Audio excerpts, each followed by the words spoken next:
I'm Slava Zilba. Welcome to Conversations with Slava. Today, I'm talking to Andrew Bacevich, president of the Quincy Institute, retired U.S. Army colonel, professor emeritus of international relations and history at Boston University, author of several books, including The Limits of Power, The End of American Exceptionalism, Washington Rules, America's Path to Permanent War, The Age of Illusions: How America Squandered its Cold War Victory and Now, After the Apocalypse, America's Role in a World Transformed. Professor Bacevich, what motivated you to write this book? Well, I think, like many other Americans, I was deeply disturbed by the confluence of events that we encountered in 2020, a series of crises that made that year the worst year in American history, at least since, let's say, 1968. We had a pandemic. We had a severe economic crisis. We had terrible wildfires attributed to climate change. We had an incompetent government led by a dishonest president.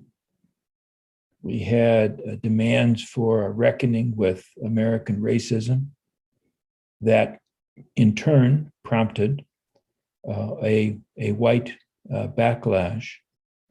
All these things occurring more or less simultaneously created a profound, I think, sense of crisis. And my purpose in writing this very small book was to try to understand some of the implications of that crisis, particularly for America's role in the world. Why did you choose the word apocalypse, not cataclysm, catastrophe, or disaster, for example? Well, my own reading of the press suggested to me that apocalypse was a term that many observers were using to describe the circumstances. I mean, the terms you just ticked off are synonyms, but they tended not to be the terms that were being used by journalists and other observers to describe the situation. Do you see the events of 2020 or the events leading up to it with climate change and with uprising, this crisis in religious terms? Does this word have a religious meaning here? I think that, yes and no. In some respects, for example, the economic crisis that was triggered by the pandemic, I don't think religion figured in any significant way. However, religion figures in the background in the sense that the United States is dealing with a culture war that has a significant religious dimension, so that, for example, I don't think it's possible to understand how Donald Trump became president without factoring in a religious dimension. To put it simply, the election of Trump, in my judgment, expressed a repudiation of the status quo by many tens of millions of my fellow citizens. And what they were upset about had many dimensions, but one of the things I think they were upset about was the secularization of American society and the marginalization of religion. Again, that's not That's not the only factor. It may not be the most important factor, but I think it is one factor that helps explain the political crisis that found expression in the election of Donald Trump. One topic you address in your previous work, and here is American exceptionalism, and you write about the quote myth of Americans as God's new chosen people, and then you state that quote across America once preeminent denominations of mainline Protestantism might be in a tailspin, but in Washington face that God had singled out the United States as his instrument of salvation remained fixed in place. Professor Bacevich, were you skeptical of American exceptionalism, and why do you want to address events that question the narrative of American exceptionalism as you do in your book? Well, I think that if we're looking for an ultimate explanation for why the United States does what it does in the world, why we have the biggest military budget by far, why we have bases around the world, why we intervene in places like Iraq. I think an explanation is American exceptionalism, this idea of American chosenness. I have to say that when I was growing up, I probably unthinkingly embraced that notion, that somehow or other, the United States is called upon to lead the world, to bring the world to some destination. I certainly don't believe that any longer, and I think that the persistence of that belief, which is very widespread in American society, has pernicious effects. And only if we can shed this belief in our uniqueness, in our chosenness, only then will it become possible to come to a more realistic and reasoned and prudent approach to policy. Sadly, I don't see any evidence that's going to happen anytime soon, but it's my view that if we could drive the stake through the concept of American exceptionalism, the United States would be better off, and probably the rest of the world would be better off as well.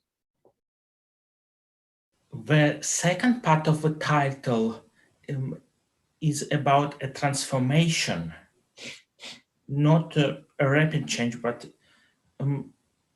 could you please explain what you mean by the old, the new, and the next order? Well, a famous American historian, now deceased, by the name of Arthur Schlesinger Jr., wrote a trilogy that he called The Age of Roosevelt. It was his interpretation of the significance of Roosevelt's presidency and the New Deal. Schlesinger framed this trilogy in terms of the coming of Roosevelt and the New Deal doing away with what he called the old order and instituting what he called the new order. Now, Schlesinger's view of the old order was that, and this is in his framing, was really the period of Republican dominance that followed World War I, meaning the presidencies of Warren G. Harding, Calvin Coolidge, and Herbert Hoover. And as Schlesinger saw it, this is a period of time when America was dominated by a business class. And it was a business class that had no particular interest in advancing the common good. So Schlesinger said, well, when Roosevelt became president and initiated the New Deal, this laid the foundation for a new order. Old order gone, new order here. And the new order was liberal, it was generous, it was more sensitive to the needs of the ordinary citizen. It was progressive in its outlook. And not in particular because of Schlesinger, but I think because of the enduring significance attributed to the Roosevelt presidency. And I say it that way because it's both the New Deal and World War II. Franklin Roosevelt was president during World War II. The enduring significance attributed to the Roosevelt presidency is this idea of a new order persevered through the end of the Cold War and really into the present moment. And what I'm suggesting is that that new order was already, for all practical purposes, bankrupt, probably by the year 2000, but that the events of 2020, the apocalypse, as I called it, the apocalypse once and for all, has destroyed the new order. Thinking of that new order no longer makes sense. And that we are therefore perched on the edge of the next order. What the next order is all about kind of remains to be seen. But from my point of view, a useful first step in defining the content of the next order is to acknowledge that the new order that began with Franklin Roosevelt is now indeed part of the past. We need to move beyond it. You address how when you write about the special relationship with Great Britain, for example, how this alliance to defeat Hitler plays a crucial role, and you cite at one point Max Boot, and for the neoconservatives, World War II is crucial in justifying US interventions abroad. You later on write, quote, rather when emphasizing threats and coercion, effective leadership must begin with the creation of exemplary communities at home, communities that can serve as models for others to embrace. If the United States aspires to lead the next order, it should begin by amending its own failings. How would you create such communities? How would you deal with corporate interests standing in the way? Well, first of all, so I'm mostly concerned with US foreign policy. And I think that a necessary preliminary step towards repairing our country, which is in deep trouble, has to be to reevaluate the basis of US foreign policy. My argument is that particularly since the end of the Cold War, US policy has become excessively militarized. That the people in Washington who make policy have come to believe that military power is our strong suit, that we can put military power to work to solve problems. And that attitude has led to disasters, costly disasters. So the first step towards repairing the country is to rethink the core premises of US foreign policy and to de-emphasize military power and to put greater emphasis on other approaches to securing our vital interests, diplomacy, being a good example. And by extension, to abandon the notion that we can forcibly bring about change in the world in places like Iraq and Afghanistan, that we'd be far better off trying to model a liberal society in which democratic values can prosper. We're not a model of democracy at the present moment. And I think that actually there's widespread acknowledgement of that in the United States. But I don't think there is acknowledgement that if we're going to fix our problems at home, it's going to be necessary first to change significantly our posture with regard to the outside world.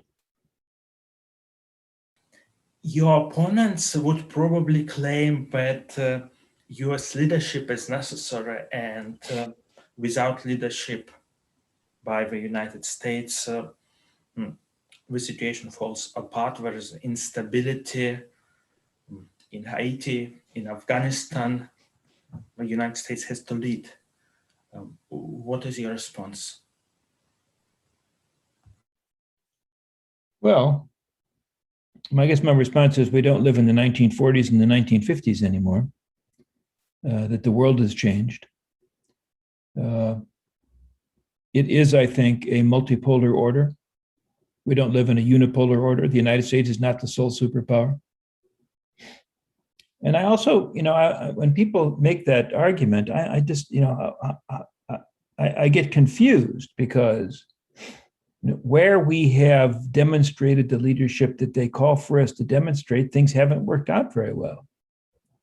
If George W. Bush's Iraq War, inaugurated in 2003, here in 2021, 18 years later, had produced a stable, democratic Iraq, then I might say, well, I guess maybe that's a good idea. If Afghanistan today were a stable, liberal, democratic country, almost 20 years after we intervened there, I guess I would say, well, it cost a lot, but by golly, we got the job done. But that's simply not the case. You and I are speaking when it appears that Haiti is on the verge of one of its periodic crises. Of course, we have a long history with Haiti. We occupied the country, if my dates are correct, from 1915 to 1934. Succession of US presidents in those days insisted that our presence in Haiti was going to have a positive effect. It didn't. Haiti continues to be the poorest country in the Western Hemisphere, continues to have this record of periodic instability. And I suppose it's possible to make an argument that we should once more intervene in Haiti, clean that place up, install a stable government, bring democracy, end corruption, promote economic development. But there's no reason for us to expect that we would actually achieve those admirable goals. The argument that we have to lead is based on the premise that somebody has to lead, that at the end of the day, there has to be one country that exercises global primacy. I don't know where that idea comes from. It seems to me to be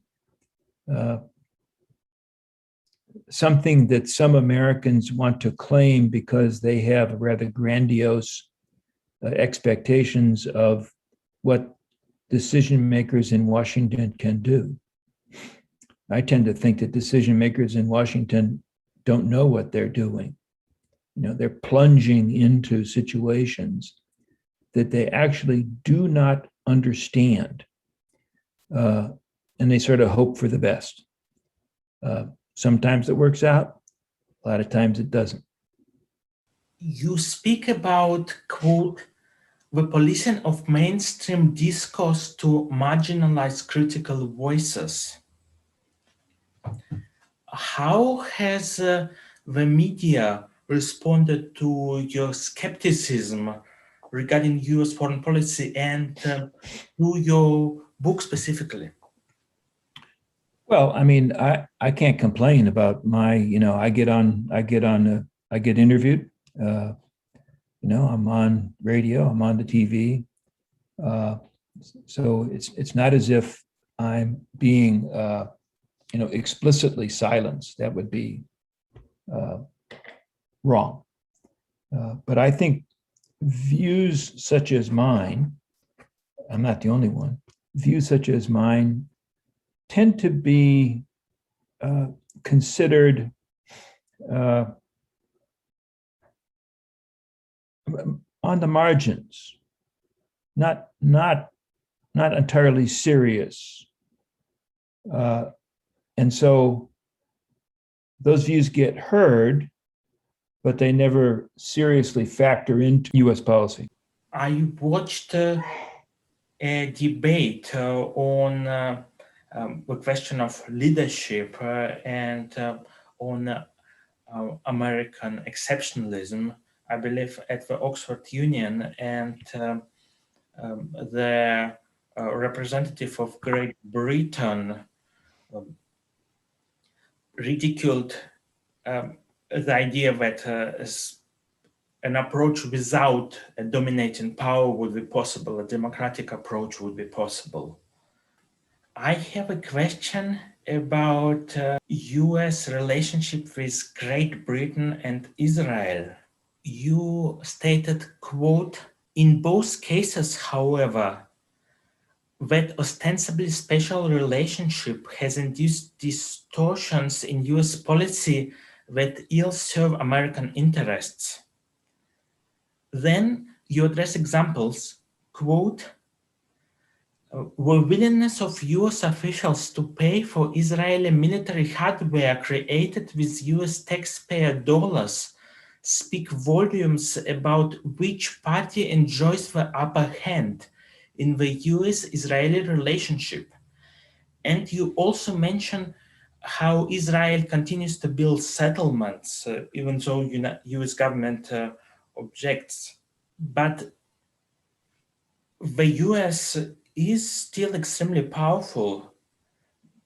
Doesn't it have the upper hand? Isn't it simply using plausible deniability and letting its allies do what is ultimately in US interests or in the interests of the weapons industry, for example? Well, they may be acting consistent with the interests of the weapons industry, but that's not the same as the interests of the United States of America. That's supporting the military-industrial complex. Let's go back to where you began on special relationships. Famous speech by or document by George Washington, his farewell address warned against special relationships with foreign countries. His argument was that distorts your judgment. It makes it difficult to understand where your interests lie because you become too accommodating to another power. And so in my book, I talked about the special relationship with the United Kingdom, which I think is utterly obsolete, and therefore needs to be reexamined, and a special relationship with Israel, which is widely accepted, not completely by all Americans, but by many Americans. And again, I think that the special relationship with Israel may have had some justification in the past, no longer does. Israel is a developed country. Why we should be giving $3.8 billion worth of weapons to this affluent country is beyond means. And the specific thing that you cited, the United States basically underwrote the development of the Israeli anti-missile system. And then the Israeli government tried to sell that system to the Pentagon. So we paid for its development, and then they tried to sell it to us. And to me, that is a very good example of who has the upper hand in that relationship. And it sure the heck isn't the United States. But couldn't the United States easily say no and get away with it? I'm thinking of President Biden's speech, how if Israel didn't exist, the United States would create an Israel to serve its purpose. If Iran did something like this, the United States would sanction it to death with settlements, for example, if Iran, or with unauthorized nuclear development, nuclear weapons development. The United States would react completely differently. I mean, if I understand your point, yeah, we would. We view Iran as an adversary, as an antagonist, and we sanction Iran for what the United States considers Iranian bad behavior. When Israel behaves badly in the eyes of the United States, gets away with it. I mean, and the policy of expanding settlements on the West Bank, which has been going on for decades, Americans keep saying, "Don't do that. That's illegal." And successive Israeli governments do it anyway. Again, another example of who holds the upper hand. There have been moments when an American president has tried to punish the government of Israel for what U.S. considers bad behavior, but it's never stuck because even presidents find that they have exceedingly limited leverage with regard to U.S.-Israeli relations, that they are to some degree beyond the ability of presidents to direct. But would you accept a similar argument in regard to Syria, for example, or Belarus and Russia? If it was about something that Syria does or Belarus does, and then Russia... we do sanction Syria. We do sanction Russia. We bomb Syria from time to time. Now, I think our policies with regard to Syria are not well thought out, but we certainly are not, the United States is not deferential toward Syria. It's not deferential toward Russia. The United States policy is deferential toward Israel. That's why it tends to, it gets special treatment. I think the special treatment is not necessary. And I think it's not in the interest of the United States to continue. I just find it difficult to imagine that countries with such different militaries, such different amounts of wealth, that a far smaller, militarily clearly weaker country can get this kind of differential treatment, can get the upper hand in relation to the United States. How is it possible? Well, I mean, I think that there are multiple explanations. One of them is certainly rooted in the prevailing understanding of history. And what I mean here is that Jews victimized by anti-Semitism, culminating in the Holocaust, therefore deserving to have their own homeland, a place of ultimate sanctuary. That Zionism, the Zionist project, particularly after World War II, has had a lot of support from the American people, apart from the U.S. government, from the American people.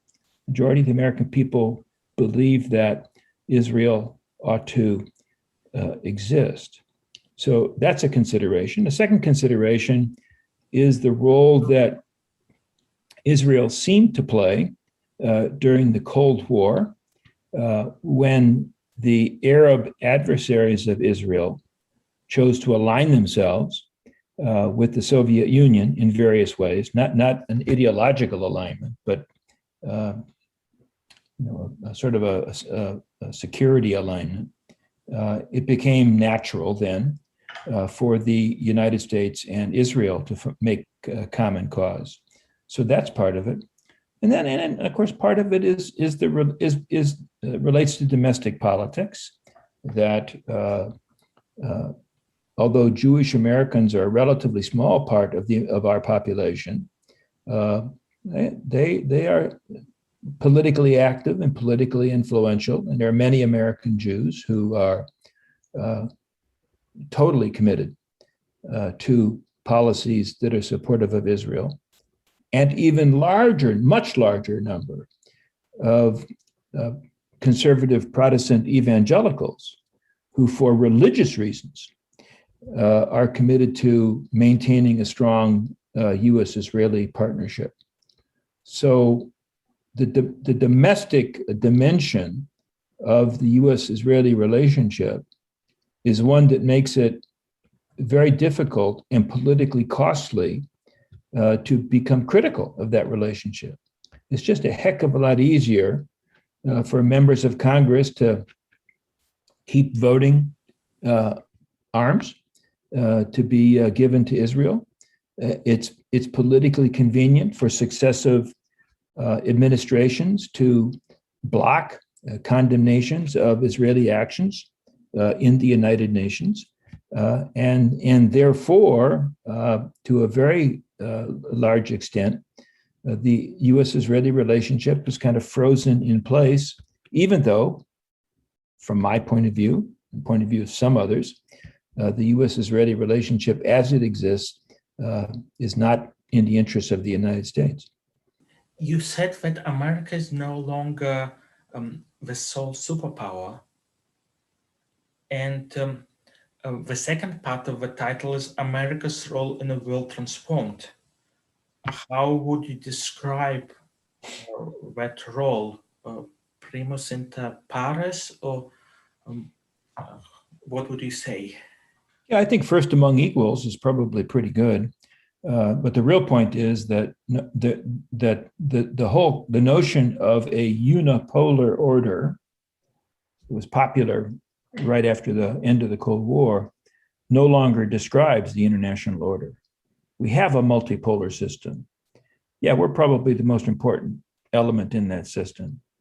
But the People's Republic of China is, another participant that is not going to be taking orders from Washington anytime soon. Russia is in many respects a fading power, but as long as Putin is the president, they're a significant player. And I think the European Union, not in a military sense, but in an economic sense, political sense, diplomatic sense, is also another player. So we need to recognize that, to walk around thinking that we're number one, that we can exercise global hegemony, which was the expectation for 20 or 30 years after the Cold War, that's just not a formula that's going to work very well. Thank you very much for this interview, Professor Bacevich. Thanks for having me. I appreciate it. Good luck. You too.